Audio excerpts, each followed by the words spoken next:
angels, it's Haley Reese, and today I'm going to be sharing a story from my life that could honestly be a Lifetime movie or a Lifetime TV show, or one of those TV shows where it's like, this is too much craziness and this would never happen in real life, except for me, it did. I figured since my channel has been kind of a creepy place lately that I would share a story from my life that I can look back on now and kind of be like, what the heck? That was ridiculous and crazy and overwhelming and ridiculous and crazy. And I figured I wanted to share it with you guys because you guys are my family. Maybe you can learn some things from this story, or you can just learn how crazy and entitled some men are, and especially how crazy and entitled some men in the industry are. Today's story, as you can see from the title, is my sugar daddy horror story, and this is not clickbait.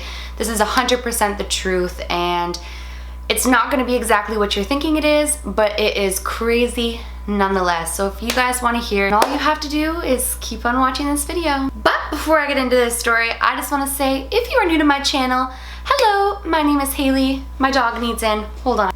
My dog rules my world.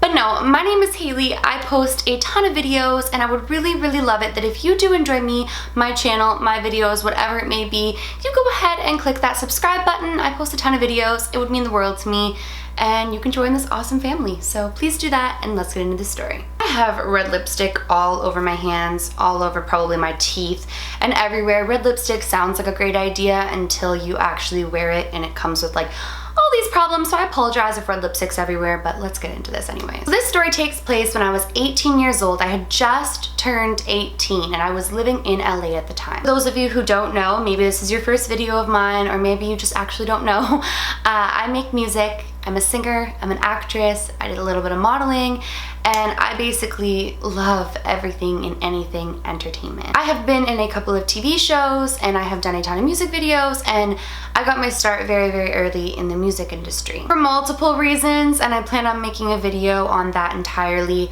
I obviously have not reached a crazy level of success in that, but I love what I do, and I hope that it will continue to grow.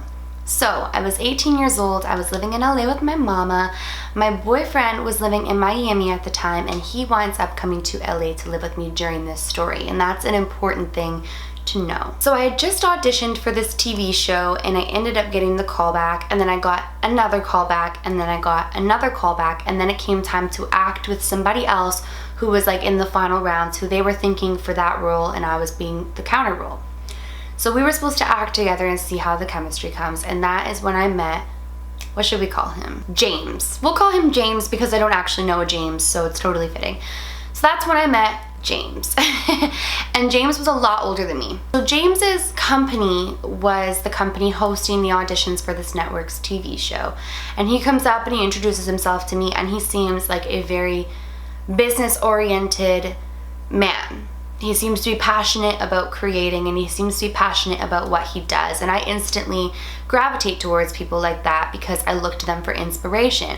My connection, so to say, to him was nothing more than I was interested to hear his knowledge on what he does and how he got into the industry and things like that. So we briefly started to talk, and he's saying how this role is perfect for me and how I'm extremely talented and that this could be the start, and that he would love to look into, you know, being an agent for me, so to say, and kind of help me get my start into acting. So this was a big deal for me because as much as I had had experience on TV shows, I hadn't landed any leads or anything like that. So I was really excited to have met somebody who seemed to have been in the industry for a long time and could probably help me out a little bit when it came to getting roles and making connections and things like that. So I took his number, and that was kind of where it all began. The relationship started out extremely professional. He was messaging me saying, you know, we should get together and talk about like what your goals are and where you want to get, and I can give you a little bit more of a backstory on me. So my mom is my personal manager. She handles everything on the personal side and things like that, and then I have a business manager. So my mom was coming with me, and I brought her everywhere with me. I still do. I love her with my whole heart. So my mom was coming with me to this meeting with him. He was nothing but a gentleman to my mom. He was nothing but a gentleman to me, and we talked strategic business. We were talking about where he could help me and what my goals were and where I wanted to end up and what I needed to do to get there. So this goes on for about a month or so, and then slowly but surely I noticed that he's messaging me a lot. And nothing at this point was sexual or exploiting or made me feel uncomfortable, but he was just messaging me a lot, like, hey, good morning, I'm going out for a run today, I hope you have a great day. And it would be like a picture of him shirtless, but like not in any sort of a sexual way, like smiling, getting ready to go for his run. And at first I was like, this is a little bit weird. Like, this guy's in his 40s, guys, like almost 50s, like late 40s. And so I was telling my mom, like, you know, James is sending me these messages, it's a little bit weird. So my mom's like, well, just tell him that, you know, he can email or whatever, anything business, if you're feeling uncomfortable. And I was like, I'm embarrassed to say that because he probably means nothing by it, and I'm starting to feel like weird. So like I said, this goes on for about a month, and this is where things start to get super weird. So James knew somebody in Disney. And I mean, so many of you guys commented, and it was kind of undeniable to this person. I'm not going to mention his name because he's extremely successful in the business world, and I would never want to put him into a story time like this. But he was a big deal at Disney, and he knew Hilary Duff. Everyone always tells me how much I look like Hilary Duff, even my own family. Even my mom, she was in the grocery store once, and Hilary Duff was on the cover, and she said she double took thinking that it was me. So James had brought me up to this guy through Disney who automatically had a resignation with me looking like Hillary, and that I sang and I acted, and that I was 18, which is a little old for Disney, but we'll get into that in a minute. And he was like, this girl's amazing, like I want to hear more from her. Next thing I know, I'm in rooms talking about my own Disney show, talking about getting my own Disney show. This guy is on board. I have people in Disney waiting for the pilot. The whole concept was incredible. I did photo shoots for it. I wrote a theme song for it, an album for it. I was thinking that this was going to be it for my career. I was like so stoked. I was over the moon. And all of a sudden, James starts to make these really weird comments to me in this process at this time. He starts asking me about my boyfriend. He's like 6 months older than me, but it's a year because it's like a different year, if that makes sense, but it's like 6 months because I'm born in January, so I'm at the beginning of the year. And he starts asking me like about my boyfriend. And when I told him, you know, I love him, whatever, he's like, that's kid love, you need to know a man's love, like starting to make extremely weird comments to me. I was very sheltered growing up, and I get very uncomfortable in a lot of situations. So this made me super uncomfortable, but I wasn't mentioning this to anyone because I was embarrassed and I felt super weird about it. And on one hand, things are going so great for my career. On the other hand, I can see where things are starting to go with him. And he starts saying, I want you to be my wife. And I would laugh about it, thinking that he was kidding and this and that. Now let me tell you a little bit about this guy, okay, you guys? He had a lot of history with his family in gangs. And I don't want to get too much into things because I don't know who watches my videos and might know him, and I don't want to like exploit anybody. That's not my intention. But he was adopted into a family in LA that owned a diamond mine. So this family was ridiculously wealthy. So he starts to insinuate, I want to marry you. I want you to be my wife. And I'm laughing about it at first, but then I start to realize that he's not kidding. And he starts to like call my mom. My mom's like, what the hell is this about? He was like, hey mom, like as a joke. And he had a very like joking, like charming personality in a sense. So you didn't know at first whether or not to take him serious. And then one day we're having a meeting about the Disney show, and we're on Rodeo Drive. And he was like, let's go into like my family's diamond shop. I almost like gave away details that I shouldn't. So we go into the diamond shop, and he turns to his brother and says, show me the ring for her. And I look over at him, and my mom's with me, and he's there, and this $1 million ring comes out. And this ring was like locked up, like heavy duty security. This $1 million ring comes out, and he's like, put it on your finger. And I was like, no thank you. And he's like, put it on your finger. I'm like, no, it's okay, but it's beautiful. And he turns to my mom, and he looks at her first, and he says, if she agrees to marry me, that ring is hers. And my mom looks at him and she's like, are you joking me? And he's like, if she agrees to marry me, I will give this ring to her. This will be her ring. She'll be my wife. And my mom's like, absolutely not. And she gets all upset. She's like, Haley, we're leaving. And he's like, please, like, I love your daughter. I know I'm much older than her, but like I could give her the world. Like I could give her a career. I could give her money. I could give her everything she wants. My mom's like, Haley, we're leaving. So we leave. And I feel sick to my stomach. Because I have a boyfriend. Not only do I have a boyfriend, this goes against everything morally that I've ever wanted. I'm the type of person, you guys, if I want something in life, I want to get it for myself. I never want to to owe anybody for my career, and I never want to feel like what I have wasn't earned. I'm very ambitious, I'm very motivated, I'm career oriented, I'm driven, I have a vision, and I want it to be for myself, and this made me feel sad. To be honest with you, I felt so sad because I was like, this guy thinks that like I need him. So he texts me like an hour later saying, sorry if I offended you, but like I want you to be my wife, like you're beautiful and you're talented and you're young and I want you so bad, and it's not an age thing. He goes on to say, oh my gosh, I forgot. He goes, this isn't an age thing. I've never been attracted to an 18-year-old before. It's like you're so wise beyond your years and like I really like you, whatever. And I was like, oh my goodness. Fast forward to about a week later, I'm in a meeting again for this Disney show. Things are moving great. Things seem like they're really about to take off for me, and I'm like so excited about it, okay? And we're talking cars, me and this one girl who was like one of the co-writers on the show. And I turned to her and she was saying how her dream car is like a Ferrari and this, that. And I was like, really? I could never drive a Ferrari. And we're just having like this conversation. And she's like, what's your dream car? And he's there, by the way. And I said, it's a Mercedes G-Wagon. I said, I love G-Classes. I think they're so nice, like whatever. I would get it in white with this interior, blah, blah. I didn't even think that he was paying attention. The next day, he sends a picture of himself in Mercedes talking to this guy about getting me a G-Wagon. And he goes, if you'll even just be my girlfriend, this will be in your driveway tomorrow. And I'm like, I don't want the car. I don't want to be your girlfriend. Like, I don't want anything from you. He goes ahead and buys this car. The next meeting, he shows up in it. He tries to give me the keys. He's like, Haley, it's for you. You know, be my girl. I can give you the world. Like, you need to know a man's love. You need someone who can take care of you. Like, and I honestly started to cry. And I was like, I don't want any of this from you.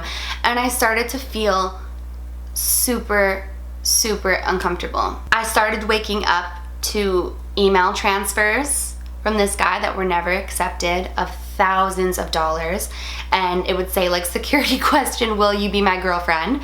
Obviously the answer to the security question would have been yes. If I wanted the money, I would have to answer the question right. And this went on and on and on until finally I said to my mom, this show is because of him. There's no contracts yet. We're just in the works of a pilot. Yes, there's people who are interested, but there was no set in stone. There was no agreement from the head of Disney. There was no this. Is it gonna happen? I feel in my heart, yes. But I told my mom I can't do it. And my mom's like, Haley, I am so proud of you, because I was feeling sick over this. And she was losing sleep over it because I'm her baby girl. I'm 18 years old. I'm not a baby at 18, but I'm 18 years old, and like I'm getting harassed by this man to try to like give me $1 million ring, over $100,000 car. He's trying to email transfer me money that I'm kindly declining, and it was just so unbelievable. I always thought, I don't know what I thought. I never really thought that like sugar daddies were like a real thing. Not that I didn't think they were a real thing, but I never understood like how people would get sugar daddies. Like, do you go looking for them or do they find you? Until I met this person who was so controlling. And I really think the issue with him, with me, was that I didn't want him, so he wanted me even more. Like, it was like he was trying to prove something to me. Like, every day there was a new thing that he could offer me or he could give me or this or that. And the craziest thing was, you guys, like in these important meetings, he would start to say things like, yeah, that's my girl, that's my future wife, this, that, and make me look bad and make me feel uncomfortable. And I ended up losing an opportunity over it. But you know what? Oh, what's for you in life, you guys, will not go by you. And if you know what, if you have a sugar daddy and that makes you happy and that's for you, all the power to you. I am like the least judgmental person in the world. Everyone has their own journeys. Everyone has their own ideas and how they want to get places in life. All the power to you. But I want to earn everything that I'm given in this lifetime. And I never want to owe my success to anybody. And I never want to get a TV show or to gain success or to have a $100,000 car and $1 million rock on my finger that I could never even pay for if it came down to it at the end of the day. $1 million ring. You guys should have seen this ring. Like, when I say like the biggest ring you've ever seen, like Kim Kardashian status ring. Like, this ring was like one of a kind, like in a lock thing in a jewelry store on Rodeo Drive that like I can't even afford to breathe in that jewelry store. And I had $1 million ring trying to be put on my finger. So it was was a crazy experience. It was a crazy story. Now here's where it gets super messed up and it's like turns Lifetime. He like started to make these comments in person that like, and I know he was trying to say them in a joking way and they weren't like real threats, but like my boyfriend at the time and I were like really, really uncomfortable. He was like making comments like that it's because I have like kid young love and that he was like gonna eliminate the competition, and like given like his history and like his not adoptive family's history, but his like family, his birth family, his biological family's history, I was super freaked out for like the safety of my boyfriend, the safety of me. I felt very, what's the word? I felt like a target. I felt like he had his eyes set on me and he was gonna get me, and he didn't care how it made me feel or how, like, you guys, this guy was older than my parents. Like, he was older than my mom and older than my dad at the time. He was reaching 50. My parents aren't even 50. Like, to me, that's so what the heck. I was 18 years old. I had just moved to LA and I was like thrown right into like the stereotypical like what happens in LA BS, and I just couldn't even believe it.